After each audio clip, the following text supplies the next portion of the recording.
wasn't just Hegel, it was his contemporaries as well. And it leads on to a recognition that, hey, biology evolves, geology evolves, societies evolve, and they all follow these patterns. And yes, okay, we've refined a whole lot of that stuff, but it also is how we think. Remember, we did a very short shrift to a piece of his phenomenology where we talk about the master and the slave arguing over the candy bar. Should I eat the candy bar or not? I had a fight in my own head. Yesterday at the commissary, there was a foot-long Twix bar. I mean, a yard-long Twix bar. Have you seen those? Got them in Kit Kat too. I almost bought it. But my daughter was with me and she said, no. Yes? When you're my age, you listen to your daughter. She's much smarter than you are. Because what would I have done? I probably would have brought it, and I've been sitting there with a yard-long Kit Kat or Twix. This is a Twix bar. Sorry. What was I talking about? Hegel. So the pattern applies not only to any dialectical type of thing, and yes, there is a critique. A lot of people say, wait a minute, Hegel's dialectic really wasn't Hegel's dialectic.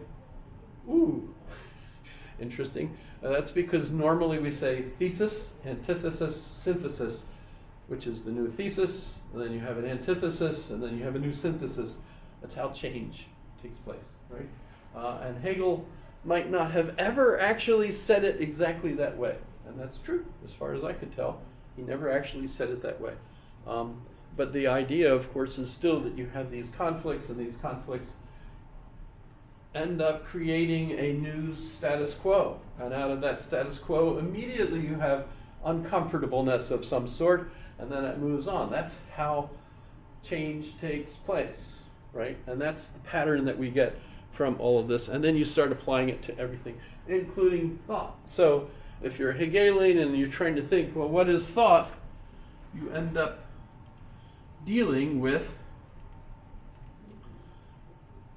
everything that, as we say, is in our heads or that goes through our minds.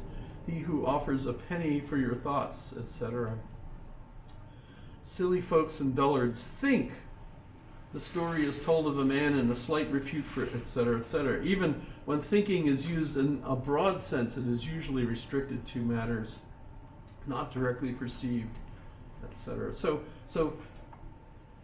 this shows not only the influence of Hegel, but remember Hegel's influenced by Hume and Kant, and so you're looking at our whole history of thought encapsulated in 1909, essentially, as we're looking at this.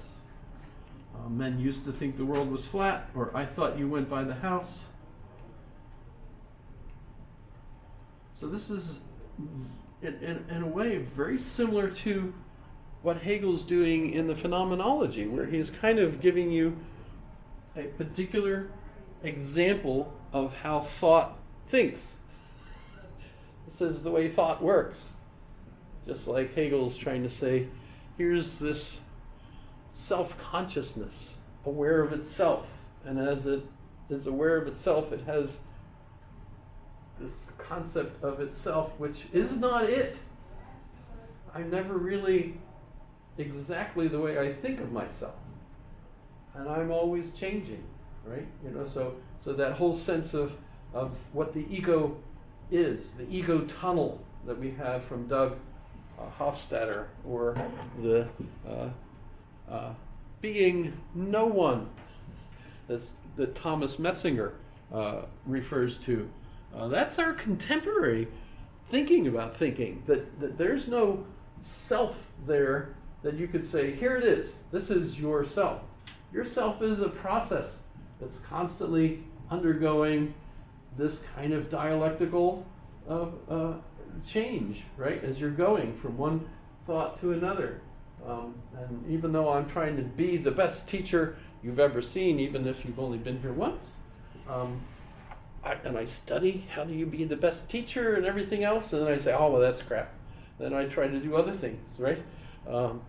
I'm never quite it.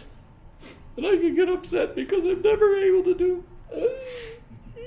I tried so hard, and now I'm dead, and I can't do it anymore, or whatever, right? I don't actually know how that will end, right? If I'm lucky, I probably won't be able to remember any of this stuff. It's kind of annoying. One of the books I meant to bring back to the library yesterday was a book about Alzheimer's. It's called The Road Home Gets Longer Every Day, and it's from a Swedish author. And I took a whole big bag of books into the library, and when I got back home, that book was still sitting there. I said, I forgot to take the book about forgetfulness to the library. Oh well. So, now here's an interesting thing. If your thinking works this way, then how can you actually teach? Memorization is like the farthest way away from this process.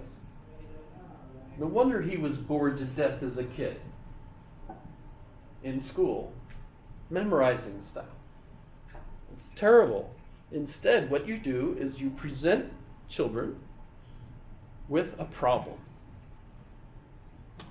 And you design the problem for their age group. So this is within their scope. And that's where it's important for the teacher to have a good enough education about child psychology to know, well, what kind of age is this child? What kind of problem should I present this child, which will be solvable by the child, but enable the child to have to go through a process to get to that solution. Usually with some others of his or her age group, right? And so what you do is you have them in a laboratory that's really just maybe a bunch of tables. And, here's some, items that you're going to sell, and you want to make a profit, right? And so you're going to have to figure out the prices that you need. Here's the costs for you, and here's how much. Here's your cash register. So one of you gets to be the cashier, right? So these are young kids, learning how to do this stuff, and they have to solve problems. And once they've solved that problem, and how do they solve the problem? They solve the problem by another book.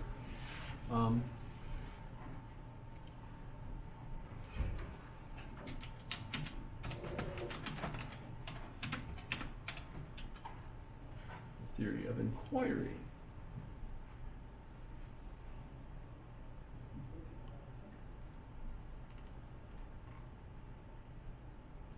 Should we just go to this? There is a book.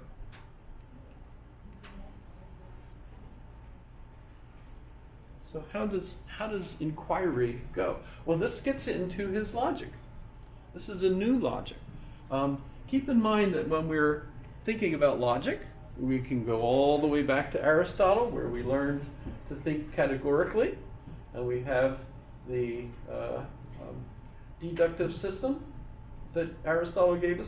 He was aware of induction, but at the same time thought, you don't need that. I know everything.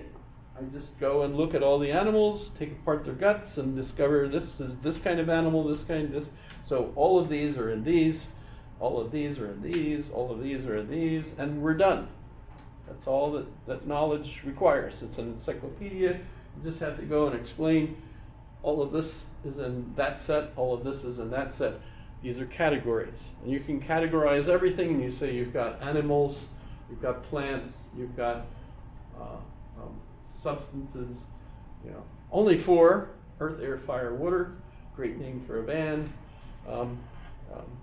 Puzzling the heck out of them because, well, how do fish breathe? Because they don't have air because they're in water, right? So the idea that water contains oxygen, and that's a whole new level that doesn't come to 1850s, whatever, right?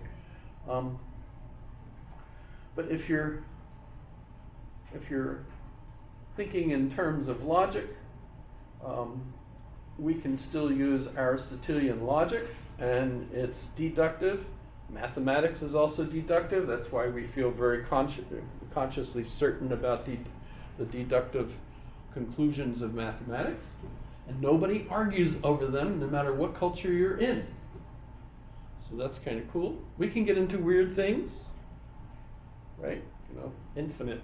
You know, why is there more of a distance from here to here than from here to here, and yet the infinite number of points between them both is the same, etc. Right? You know, you get all kinds of weird things.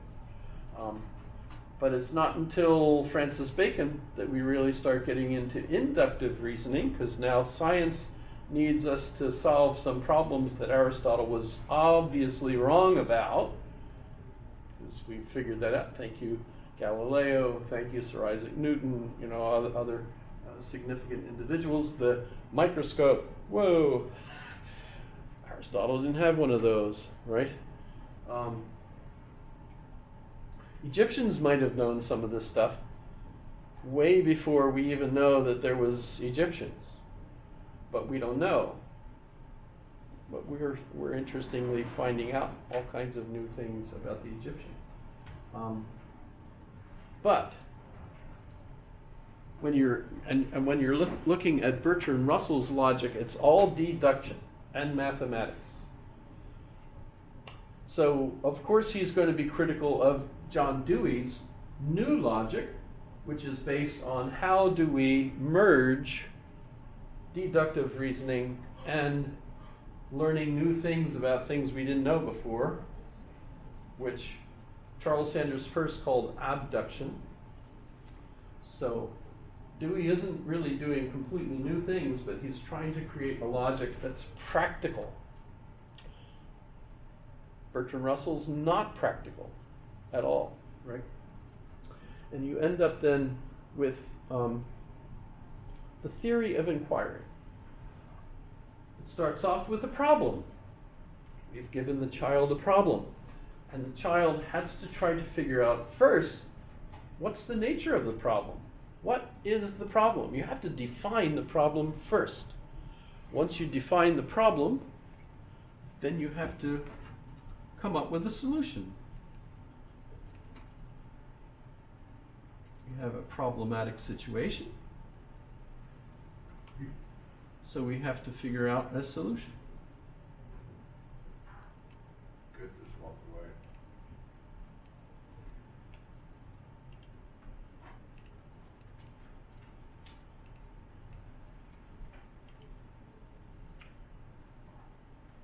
This is a PDF. Notice this is also free. I would imagine all of his works are free and on the web. You wouldn't have to actually buy any of it.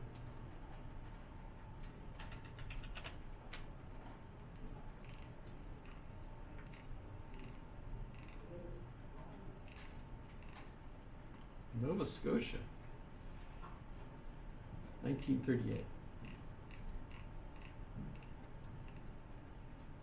So you're going to come up with a problem, you have to think up a solution to it, and then how do you find out if that solution works? You have to test it. So that's the next step. You test it. And guess what?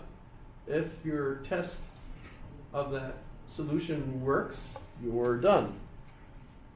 But if it doesn't, then you have to go back and redefine the problem. There's something there that you missed.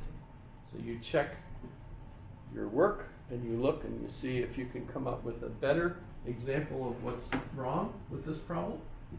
And once you've done that, then of course you come up with another solution to that problem. And then you test that. And if that doesn't work, well, you just go back and redefine the problem again. And you just keep doing this back and forth until you end up with a solution that works. And at that point, you now have what he calls a warranted solution, or a warranted assertion. A warranted assertion. He's shy of saying it's true because future experiences might demonstrate to us that, well, wait a minute, we don't have it yet. There's still other stuff. Is this vaccination going to work? Wait a minute. Okay, well, it turns out that if you do use this vaccination, that more people end up getting inflammation problems, chronic inflammation problems.